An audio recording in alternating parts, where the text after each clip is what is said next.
Ezequiel Mota falando, uma boa noite a todos, como vocês estão? Graças a Deus, né? Estamos todos bem. Sexta-feira hoje, na nossa Casa Espírita Maria de Nazaré. Hoje seria dia de palestra evangélica presencial, né? E a novidade é que na próxima sexta, dia 18, ela será tanto presencial quanto virtual. Na próxima sexta, eu estarei na Casa Espírita Maria de Nazaré, dia 18, proferindo a palestra presencial às 19h30. Depois nós teremos o passe coletivo e a água fluidificada. Oportunidade de nos revermos presencialmente, não? Já faz tempo. Embora os espíritos que estão unidos por laços de afeição nunca estão separados, né? E depois a água fluidificada, que será servida para todos. Será necessário também, como já dissemos durante a semana, o uso de máscara para ingressar na casa espírita e ofereceremos também álcool em gel, né? As cadeiras ficarão um pouco distantes umas das outras por determinação governamental. Então acreditamos que será possível, né, colocarmos lá na casa espírita mais ou menos umas 30 cadeiras, talvez 35. Mas está bom, não é? A maioria, uma boa parte dos frequentadores, eles que não têm condições ou não sabem, né? E portanto não assistem às palestras virtuais, vão ter oportunidade assim de irem na casa espírita e poderem então participar da palestra virtual. E a Vânia vai fazer às 18 horas a palestra virtual e eu farei a presencial. Para não esquecer, amanhã, hein? Amanhã é o dia da campanha da Fraternidade Alta de Souza em nossa casa espírita. Reiteramos então assim o convite para aqueles que puderem, darem uma passadinha lá entre 15 horas e 16h30 e depositarem a sua doação em alimentos, né? Em calçados, roupas. Eu ia dizer cobertura, mas está fazendo tão calor, né?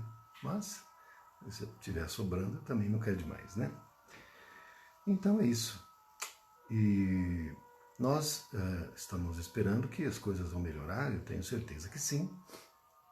E, quem sabe para outubro, né, mês que vem, a gente consiga essas coisas todas correrem bem, ampliarmos as tarefas na Casa Espírita. A gente começa com a palestra evangélica de sexta-feira, que, aliás, logo nas primeiras reuniões, a primeira, inclusive, foi de sexta-feira. A segunda, né, a gente fazia só de sexta. Então, toda sexta-feira a gente fazia o estudo do Evangelho. E assim foi durante muito tempo. Só depois de um tempo já razoável é que a gente foi ampliando para, está calor aqui, outras datas. Bom, então depois a gente vai, aos pouquinhos, ampliando e vai ficar tudo bem. Tudo é para o bem, né? Tudo concorre para o bem para aqueles que amam o Senhor. Não é assim o texto bíblico? Vamos fazer uma oração para já então darmos início à palestra. Pai nosso que estais no céu, santificado seja o vosso nome. Venha a nós o vosso reino, seja feita a vossa vontade, assim na terra como no céu. O pão nosso de cada dia nos dai hoje. Perdoai nossas ofensas, assim como perdoamos a quem nos tem ofendido. Não nos deixando cair em tentações, mas livrando-nos de todo mal. Que assim seja. Muita paz. Aqui atrás vocês estão vendo o Cristo, o retrato do Cristo, e embaixo a bandeira do Brasil. Eu já tinha dito outra vez, mas reiterando. Para mim simboliza que a nossa pátria, a pátria do Evangelho, o Brasil, está sob a proteção direta do Cristo, representado por Ismael. Ismael, que foi o primeiro filho do patriarca Abraão, não é? Então, essa é a simbologia da bandeira do Brasil, né, ligada ao Cristo. Vocês poderão dizer assim, mas puxa vida, né? O Brasil é a pátria do Evangelho, mas a corrupção aqui é feroz, hein? Puxa vida. A criminalidade não dá trégua. Entretanto, nós temos que considerar que o Brasil é a pátria da redenção.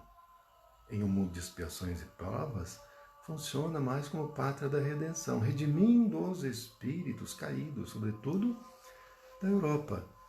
E já agora, no início do mundo de regeneração, é que se converterá mais propriamente na pátria do Evangelho, coração do mundo, porque nós teremos aqui no Brasil não mais reencarnando os espíritos caídos para a sua redenção, porque aqueles que estarão reencarnando no nossa pátria são os espíritos já redimidos e os espíritos da nova era, então são espíritos melhores, não é?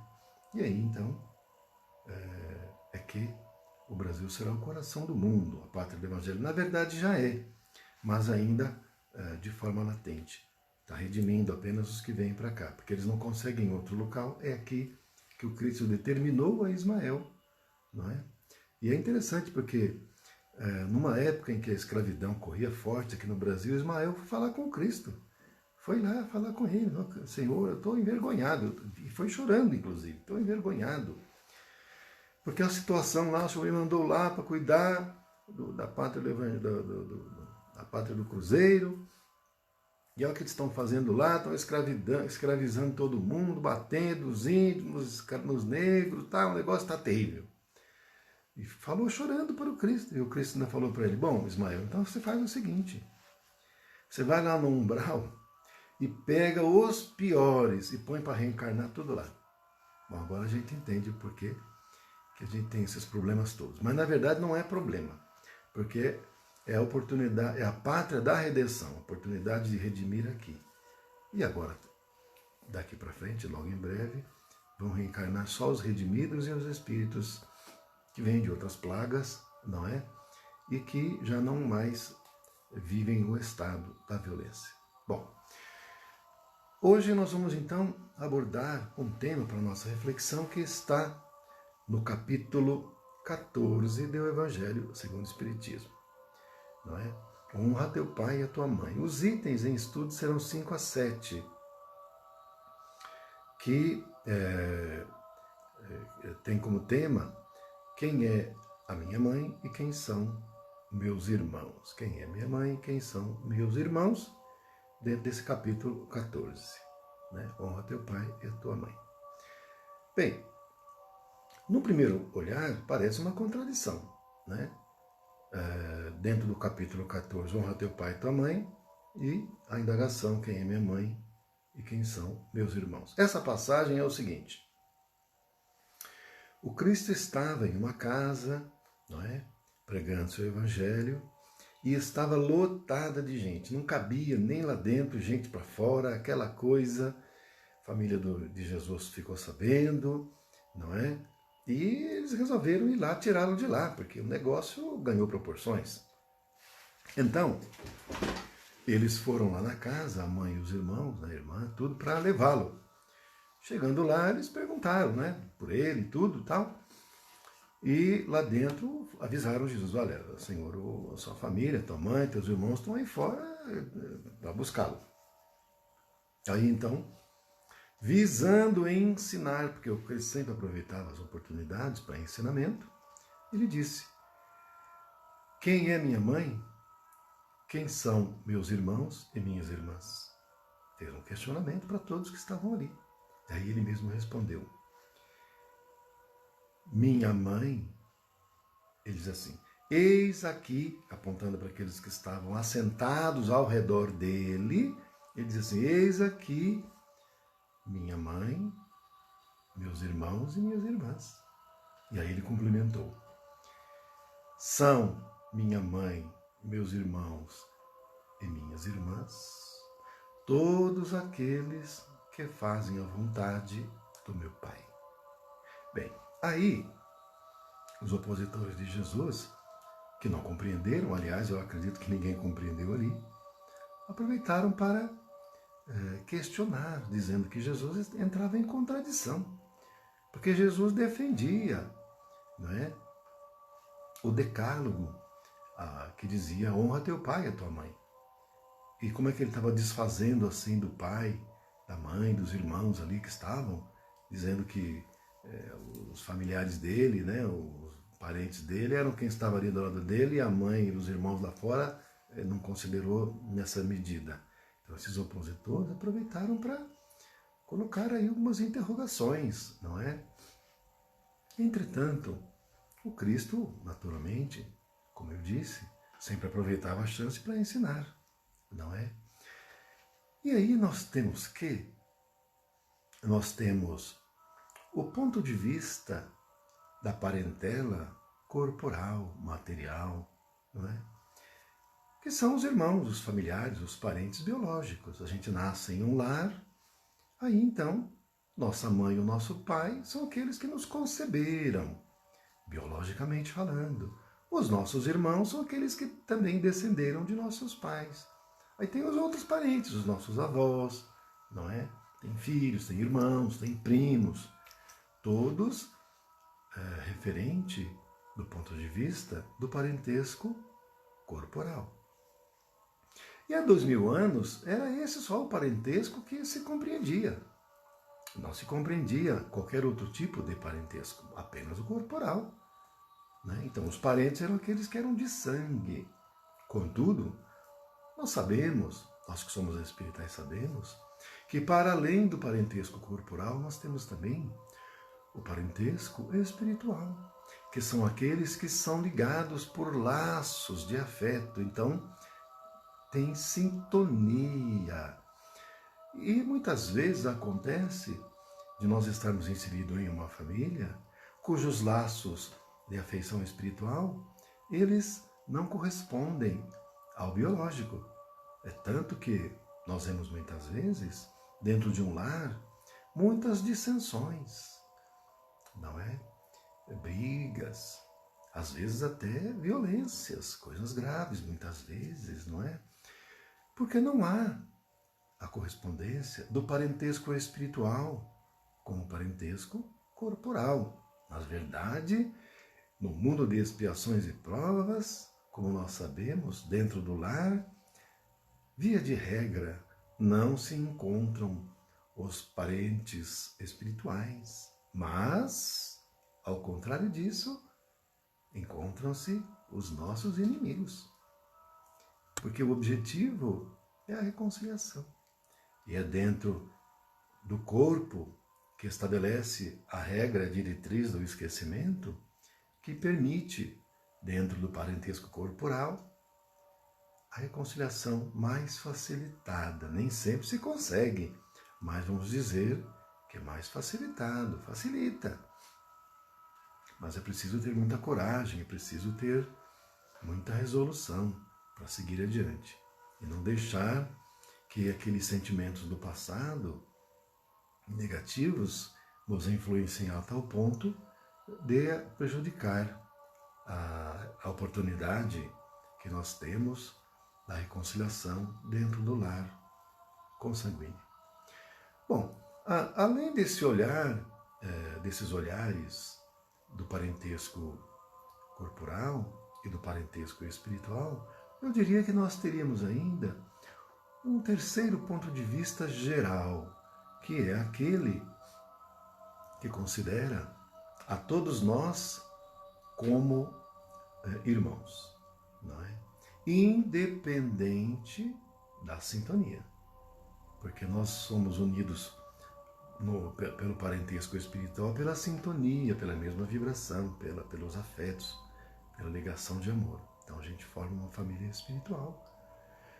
Entretanto, desse ponto de vista que eu estou falando, mais geral, nós nos consideramos todos irmãos, emanações de Deus, todos centelhas de Deus. Portanto, independente da sintonia, podemos até ter uma sintonia oposta à afetiva. Aliás, o que não é incomum, não é? Estarmos sintonizados por sentimentos negativos, né? Ligados por elos, se não correntes, de ódios.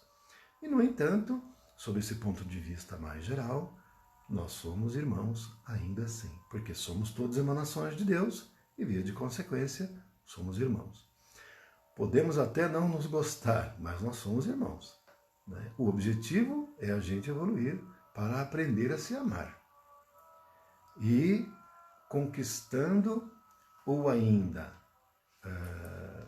a palavra correta talvez não fosse a conquista, porque nós já temos dentro de nós isso. Mas seria permitir que floresça, não é? Porque nós temos o amor, por exemplo, como uma semente. Mas a semente, se nós não aceitarmos que ela morra e para partir dessa morte nasça uma planta, uma muda que depois crescerá e se transformar numa árvore robusta, dando flores e dando frutos, a gente continua apenas vivendo a vida em níveis inferiores. Porque o mais comum na realidade, gente, é que nós nos vejamos, especialmente aqueles que nos encontramos ainda nas reencarnações compulsórias, que via de regra são aqueles espíritos que, ao retornar à dimensão espiritual, vão por umbral ou plano trevoso. Nós não nos vejamos como irmãos, não. Nós nos vejamos como inimigos, em grande maioria, ou adversários, não é? Ou pelo menos adversários. Então, quando a criatura reencarna, ela esquece que é espírito. Então, primeira coisa, ela vai se confundir com o corpo. Então, a criatura encarnada, ela se reconhece como uma criatura carnal. Ela olha no espelho e ela considera que a imagem refletida no espelho é ela. Ai, mas minha pele está tão bonita hoje. Ah, não, eu vou passar uma plástica aqui para ver se... Passar uma plástica não, nem sei, minha filha fez hoje. Uma máscara, desculpa, é máscara, um negócio preto assim. Minha filha fez hoje. Põe aquele negócio no rosto, fica tudo preto, depois lava e diz que fica bonito. Não é? Bom, a minha filha é bonita de todo jeito, né? Então, pai coruja. Então, a gente se identifica com o corpo. E aí é onde reside toda a gama de problemática. Porque nós nos confundimos com o corpo e a nossa vida corporal passa a ser a nossa vida real, quando não é. Quando a nossa vida no corpo não passa de uma experiência na matéria. E o corpo não passa de um instrumento de manifestação do espírito. E nós não somos o corpo. O corpo é só um instrumento de manifestação. E aí é onde nós podemos encontrar irmãos em várias formas e momentos de experiência. Irmãos vivendo experiências da riqueza, outros vivendo experiência da pobreza, outros ainda vivendo a experiência da intolerância religiosa, nascendo na pele de cor escura, ou em uma determinada religião, ou vivendo ainda a miséria extrema, vivendo na mendicância. Outros vêm com uma inteligência avantajada, não é? Mas outros vêm com um órgão cerebral comprometido, e aí vem numa experiência onde não vai conseguir se expressar, com deficiências neurológicas, cerebrais, com idiotia. Outros vêm com a experiência da beleza, outros vêm da feiura, não é? Mas o que acontece é que se nós nos confundimos com o corpo, para nós é real que nós somos bonitos, nós somos feios, nós somos pobres, nós somos ricos, nós somos mendigos. Eu sou negro, eu sou branco. Tudo isso é o corpo, não somos nós. Não somos nós não somos negros, nem brancos, nem pobres e nem ricos. Isso é tão somente a experiência que estamos vivendo na matéria, para, através dessas experiências, nós aprendermos lições e dessas lições tirarmos um grande aprendizado que leva à conquista de virtudes. Mas como a gente não tem consciência disso, aí a gente desencarna, vai para o mundo espiritual, para onde? Umbral. Porque aqui já é o próprio. E vai para o umbral, que a sintonia é aquela. Se o nosso coração é umbralino, não é? Se o nosso sentimento é vibração baixa, para onde é que nós vamos depois que desencarnar? Para onde a nossa vibração atrair. E é umbral. Tem jeito. E se ainda for, não reclame, porque tem pior. Tem ainda que ficar feliz, porque tem pior. E muito pior. Então, quando Cristo fez aquela colocação, ele estava fazendo referência à família espiritual e não à família corporal. Mas quem é que naquela época poderia entender isso? Não, né? Mas o Cristo não falava para o seu tempo. Ele falava para o tempo presente, onde agora nós temos condições de compreender com a doutrina espírita. Naquela época não havia condições. Muitas lições do Cristo, se não quase todas praticamente, não eram para aquele tempo, mas era para hoje. Não é? Ele dizia assim, os tempos são chegados. Quando ele dizia os tempos são chegados, aquele povo daquela época, mesmo os apóstolos achavam que era naquela época lá. Quando na verdade é para agora. Mas que para Jesus, o que são 1000 anos? 1000 anos equivale a um dia, e um dia equivale a 1000 anos. E 2000 anos? 2 dias. Então são chegados, né? O tempo é diferente para o mestre e é muito diferente para nós, não é? Então, por isso que ele falou, eis aqui a minha família, minha mãe, meus irmãos e minhas irmãs, apontando para aqueles que estavam assentados ao seu redor, não é? Querendo ensinar que aquelas pessoas compunham a família espiritual, porque estavam na sintonia dele. Ouviam a sua voz, eram da verdade. Buscavam as palavras do Senhor como um alimento para a alma. E é por isso que ele falou, o meu alimento é fazer a vontade do meu Pai. E ele disse nesse mesmo contexto aí, são minha mãe, meus irmãos e minhas irmãs, todos aqueles que fazem a vontade do meu Pai. E aquelas pessoas que estavam assentadas à volta dele se alimentavam da sua palavra. Então, o alimento daquelas pessoas era a palavra de Deus. Portanto, eram esses que eram da sua família espiritual, aqueles que estavam na sua sintonia. Mas aquilo para ser entendido por aquele povo daquela época era muito difícil, nós temos que compreender. E provavelmente é possível que, se não todos, alguns de nós estávamos lá. E se nós estamos ainda reencarnando compulsoriamente, ainda na Terra, é porque nós não entendemos nada naquela época. Mas graças a Deus estamos entendendo agora, né? Estamos entendendo agora. Porque quando não entende, o problema é que se não entende aqui, vai para a dimensão espiritual, continua não entendendo. É por isso que quando vai para lá e não entendendo, vem fazer obsessão. Os ódios continuam, porque não entende que somos todos irmãos. Como não entende e acha ilusoriamente que nós estamos separados, quando nós não estamos, que nós somos separados, mas nós não somos, aí um vai atacar o outro. Vem obsediar o outro. Né? Vem se vingar do outro, como um espírito obsessor. E dentro da encarnação faz também obsessão. Vem perseguir, se vingar, não é? Assassinar. Acontece. Isso acontece toda hora, todo dia, o tempo todo. Não é?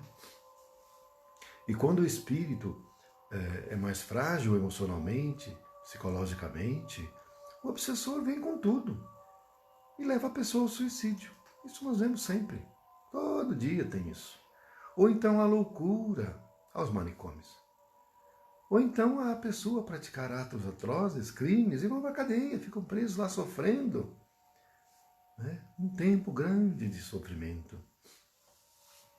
Agora, quem já leu o livro Memórias de um Suicida, da médium Ivone do Amaral Pereira, que agora está no mundo espiritual, já faz tempo, na verdade, né? Aliás, a Ivone do Amaral Pereira, quando chegou no mundo espiritual, só por essa obra que ela escreveu, porque ela escreveu outras também muito boas, mas por essa especificamente, por ela ter psicografado, ela recebeu tanto mérito espiritual que vocês não têm noção. Um crédito que ela recebeu lá, que ela chegou lá rica. Chegou lá rica de crédito, de bônus horas, não é? Então, nesse livro, quem já teve oportunidade de ler, e quem não teve, fica a recomendação, ou se a pessoa tiver com tempo reduzido, pode ouvir o audiobook no carro, quando estiver indo para o trabalho, ou lavando uma louça, como eu costumo fazer bastante aqui em casa. Aí aproveita, né, que está com essa ocupação, ou dirigindo, ou em casa, lavando louça, qualquer coisa, coloca o audiobook. Aí não é como o livro, porque o livro tem muito mais detalhes, mas enfim, de toda maneira, dá para a gente assistir ou ouvir, no caso do audiobook. Bom, esse livro, nessa história, tem uma personagem que se suicidou e encontrava-se lá no Vale do Suicida, tudo. Depois, quando ele foi resgatado, ele e os companheiros dele foram para o Hospital Maria de Nazaré. Porque, como nós sabemos, Maria de Nazaré é a patrona de todos os suicidas. E isso desde quando Judas se suicidou. Depois do suicídio de Judas, ela ficou muito comovida, muito penalizada, e foi até as zonas umbralinas para tentar resgatá-lo. Chegou lá, passou a conversar com ele com todo carinho, e o Judas ficou reticente. Aí ele contou que estava com aquela culpa, aquele sentimento de culpa atroz, não é? Pelo que ele havia feito. E aí depois ele acabou sabendo que quem estava ali, que ele dizia que era um anjo, era a mãe de Jesus.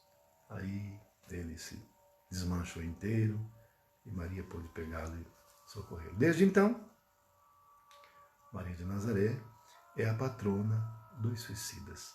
Então, há inúmeros hospitais na dimensão espirituais patrocinados, que estão sob sua vigilância, que estão sob sua orientação, né, sob suas bênçãos de Maria de Nazaré. Bom, então, esse espírito da história desse livro, da Ivone de Amaral Pereira, Memórias de um Suicida, depois de socorrido para o Hospital Maria de Nazaré, e aí depois de um tempo que estava lá, tudo já com mais lucidez, aí vai no aparelho, esse aparelho faz a rememoração do que aconteceu, quem foram as pessoas envolvidas e tudo.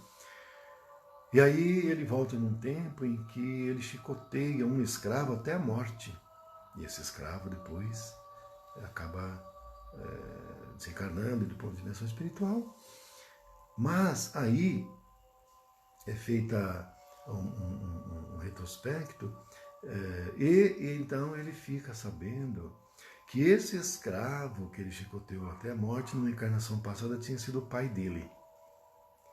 E aí, quando ele fica sabendo disso, ele fica em lágrimas, ele fica com um remorso, sentimento de culpa muito grande, não é? Então aí vem o questionamento, né? Quem é meu pai? Quem é minha mãe? Quem são meus irmãos? Quem são minhas irmãs? Não é? Nessa história, ele chicoteou até a morte um escravo que em encarnação passada tinha sido um pai dele muito querido, que o amava muito e ele amava muito esse pai. E depois, olha aí. Então, nós não podemos dizer e nem afirmar que apenas aqueles que compõem a nossa parentela corporal, consanguínea, é que são nossos parentes, é que são nossos afins. Não. Nossos parentes somos todos nós. Porque quem é que não pode afirmar que aquele mendigo que bateu na sua porta, com aquele andarilho que ele pediu uma esmola, ou ele pediu uma ajuda, já não foi uma encarnação passada um filho seu, uma mãe sua, um pai seu? Nós não sabemos. E aí a gente nega a ajuda. E depois, se nós ficarmos sabendo que essa pessoa que nós recusamos ajudar quando estava ao nosso alcance fazê-lo, era um parente nosso. Foi um parente nosso muito querido e nós não ajudamos, nós não estendemos a mão para esse nosso afeto, que agora vem uma outra roupagem. Agora, se nós nos confundimos com uma roupagem, aí nós não vamos saber, nós não vamos querer saber, que aí é só um mendigo, é um andarilho, é um pobre, eu não quero saber, não vou ajudar, cada um por si, Deus por todos. É por isso que a doutrina espírita a gente é para lá de abençoada, porque nos faz abrir os olhos e entender a nossa condição real e verdadeira. Todos nós somos da mesma família. Então, qual é a sua família? A minha família é todo mundo. Não tem. Qualquer um é minha família. Né? Então, somos todos filhos do Criador, emanações de Deus, como é que não é? É claro que na nossa condição espiritual evolutiva, a gente não tem ainda discernimento evolutivo para amar na proporção do Senhor. Não é? Porque daí nós teríamos na nossa intimidade um amor incondicional, que é aquela árvore frondosa dando flores e frutos. Não. Nós talvez possamos nos dizer uma mudinha pequenininha. Mas, gente, se nós formos mudinha, já está para lá de bom. Porque significa que nós deixamos a condição de sementes. A condição de semente é a da criatura egoísta, aquela que só vê a ela. Havia uma semente de laranjeira, não é? Que estava aos pés de uma árvore imponente, grandiosa, enorme. Uma laranjeira enorme, gigantesca. Estava cheia de flores, já tinha frutos.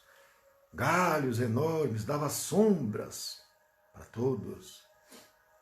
Aquela semente olhava para aquela árvore imponente e ficava admirando, não é? E vendo sua condição de uma minúscula sementinha de nada. E se julgava tão pequena, tão infeliz, tão ínfima.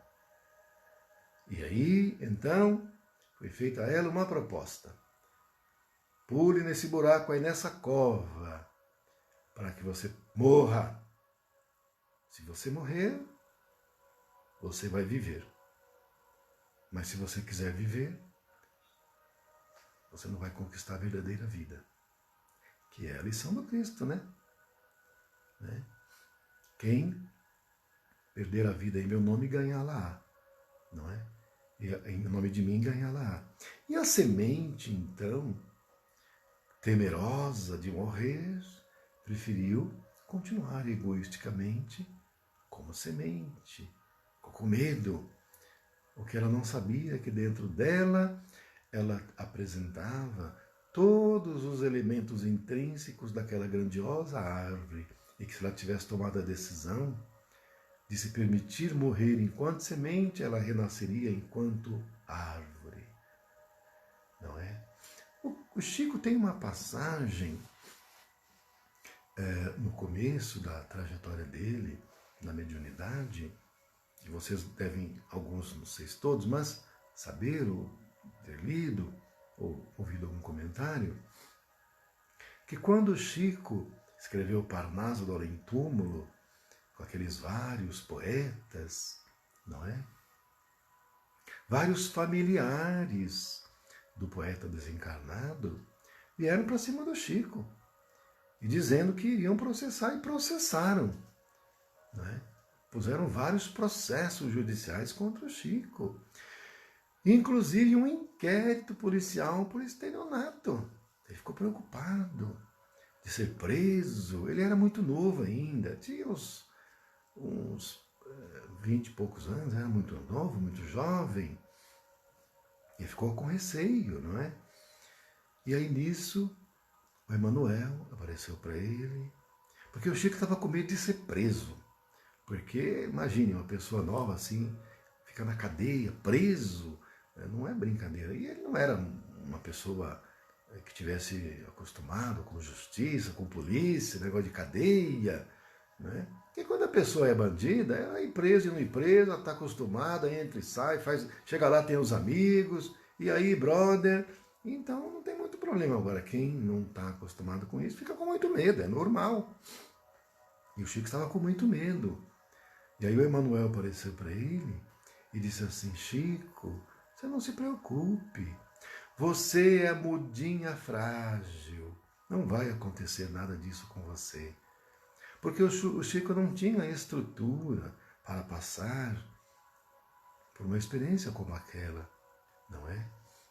O Cristo, quando foi preso, e antes de ser preso, vários de seus discípulos diziam que queriam acompanhá-lo. Né? Porque ele falou que estava na hora de deixá-los, que não ia poder continuar, papapá. E aí então o Cristo falou, Jesus falou que eles não poderiam acompanhá-lo naquele momento, mas que ele iria preparar um lugar para eles depois. Porque quem é que estaria daqueles que o seguiam preparado para passar por aqueles momentos tão tormentosos da cruz, do Calvário? Nenhum, né? Nós ainda somos mudinhas, como eu falei. O Chico já era semente. Aliás, nós somos sementes. O Chico já era muda. E o Cristo é uma árvore frondosa. O Cristo já é uma cerejeira frondosa, cheia de flores, de frutos. O Chico era uma muda, portanto, o Chico já tinha permitido, deixado morrer a mudinha, o homem velho, e já tinha nascido o homem novo, como muda. Mas a muda cresce, se fortalece, vai virar uma árvore frondosa. Mas o problema é quem ainda é semente. Não morreu o homem velho. Aí se julga o corpo, se vê no espelho, acha que aquela imagem refletida é o corpo. Aí já vai considerar aquele que não gosta dele como inimigo. Aí já vai perseguir, não é? Tanto encarnado quanto desencarnado. Tudo isso aí é a condição de semente, que é a condição de egoísmo. A gente só vê a nós. O outro é o outro, eu sou eu. Deus que cuide de todos. Aqui comigo é comigo só. Essa é a condição de semente, não é? É ainda a nossa condição de perceber só a família consanguínea. E olha lá, porque às vezes tem parente consanguíneo que engana o outro. Às vezes até os pais. Engana. Quando não faz coisa pior. Porque a grande realidade é que o parentesco corporal não corresponde necessariamente ao parentesco espiritual.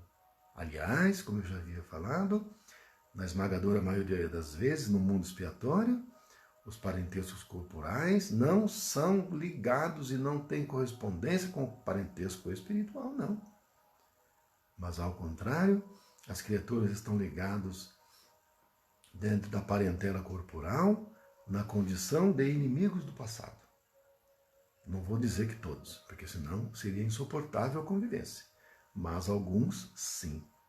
Alguns que convivem conosco em nossos lares são inimigos nossos de encarnações passadas. É claro que todos reencarnam visando a reconciliação. Sempre a intenção é boa, mas nem sempre se consegue alcançar a intenção antes da reencarnação, que é de reconciliar. Não é? E aí é onde acontecem os atritos, os conflitos. Mas o Cristo, quando ensinou naquele tempo, ele o fez fazendo referência e ensinando a respeito da família corporal e a família espiritual. E é natural que àquela época não tenham compreendido, porque, como eu falei, o ensinamento do Cristo era para além do seu tempo. Na realidade, a própria obra grandiosa do Chico Xavier, a maioria delas será para o tempo futuro, para a humanidade futura. Porque quem é que tem contato com toda a obra do Chico, se nós formos considerar, a maioria são os espíritas. Agora, qual o percentual de espíritas no Brasil? 1%? E no mundo? É insignificante. Mas na Nova Humanidade, essa grande obra monumental do Chico será para a nova geração. E o ensinamento do Senhor, do Cristo, foi para a nossa geração e não para aquela geração daquele tempo. Porque a chave para nós compreendermos aquelas coisas aqueles ensinamentos de Jesus é a doutrina espírita. E a doutrina espírita, como nós sabemos, ela é recentíssima, né? O primeiro livro, o Livro dos Espíritos, foi editado em 1857. Então, há pouco tempo, portanto, não é? Não muito tempo. Bem, meus amigos, meus irmãos, eu penso que o tempo já deu para nós, né? Já passou aqui aqueles 30, na verdade, passou 40. Vocês me desculpem por isso, mas, de toda maneira, o tempo, aliás, o tema é excitante. O tema, na verdade, demandaria até muito mais, mas a gente tem aqui um trato, né? Para não tomar também o tempo de vocês, que cada um tem os seus compromissos. A gente precisa entender também isso, não é? Bom, então vamos fazer uma oração para a gente finalizar esse evangelho. Ave Maria, cheia de graça, o Senhor é convosco, bendita sois vós entre as mulheres, bendito é o fruto do vosso ventre, Jesus. Santa Maria, Mãe de Jesus, rogai por nós, os seus filhos, agora e na hora de nosso desencarne, que assim seja. Muita paz. Só reiterando, gente, é amanhã, não vamos esquecer, quem puder, dá uma passadinha na Casa Espírita, deixa lá a sua doação no que for possível. Amanhã vamos prestigiar a Vânia e o João, que proferirão palestra para nós. Então, nós vamos então estar aqui juntos amanhã, unidos novamente para prestigiar os nossos queridos amigos. E comigo, até depois de amanhã. Até domingo, se Deus quiser. Um beijo no coração e excelente final de semana para todos nós.